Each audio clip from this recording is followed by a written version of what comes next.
ஸ்ரீ பிரம்ம சம்ஹிதை முதல் வசனத்தின் விளக்கத்தின் 22ஆம் பகுதி இனிதே துவங்குகிறது.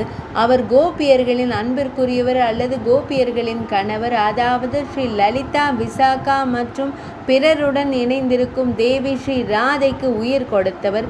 அவர் ரசிகா சேகரர், நந்த நந்தனர் ஸ்ரீ கிருஷ்ணர் ஆவார். அவர் ஸ்ரீ பிருந்தாவனத்தில் தாமரை கண் கொண்ட புது அழகிகளால் சூழப்பட்ட கோபி, அதாவது தேவி ஸ்ரீ ராதையுடன் மதன மோகன வடிவில் வீற்றிருக்கிறார். எனவே பகவான் ஸ்ரீ கிருஷ்ணர் மற்றும் கோவிந்தன், அதாவது ஸ்ரீ கிருஷ்ணரின் இடையர் வடிவில் உள்ள அந்த இளம் மதன மோகன சிலை கோபியர்களின் அன்பிற்குரியதாகும். இவை கோபியர்களால் நித்தியமாக தழுவப்படும் சிலைகள். எனவே கோபிஜன வல்லபம் என்று கூறுவதன் மூலம் இது ஸ்ரீ ராதா கிருஷ்ணரின் தம்பதியர் என்று இயல்பாகவே புரிந்து கொள்ளப்படுகிறது.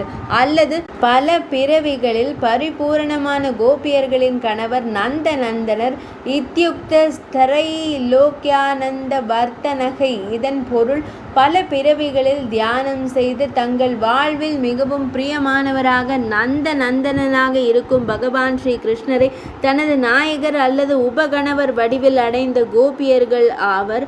மூன்று உலகங்களின் ஆனந்தத்தை அதிகரிப்பவரும், எல்லா உயிரினங்களின் இதயங்களிலும் ஆசையை அல்லது காமம் அல்லது மையலை எழுப்பி எல்லா ஆசைகளையும் நிறைவேற்றுபவரும், பக்தர்களின் இதய கமலங்களில் பக்தியை அதிகரிப்பவரும், தனது அன்பிற்குரிய குடும்பத்தின் அன்பை அதிகரிப்பவருமான அழகிய தேவர் பிருந்தாவனத்தில் வசிக்கிறார், அங்கு இருக்கிறார். ஆகையால் அத்தகைய பகவான் ஸ்ரீ கிருஷ்ணரை நமது பிரிவின் முதல் குருவான கமலாசன ஸ்ரீ பிரம்மதேவர் விரும்பும் தெய்வம் ஆவார்.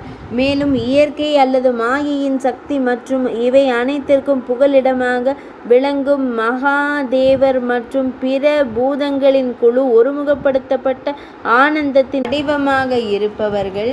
பரம ஜோதியின், அதாவது நீலமணியின் வடிவமே அவர். ஈஸ்வரனார் என்று கூறும்போது அவர் எங்கும் நிறைந்தவர் அல்லது பிரஜ கோபிகளின் இதயங்கள், மனங்கள், புத்திகள் போன்றவற்றில் எங்கும் நிறைந்திருப்பவர் என்று பொருள்.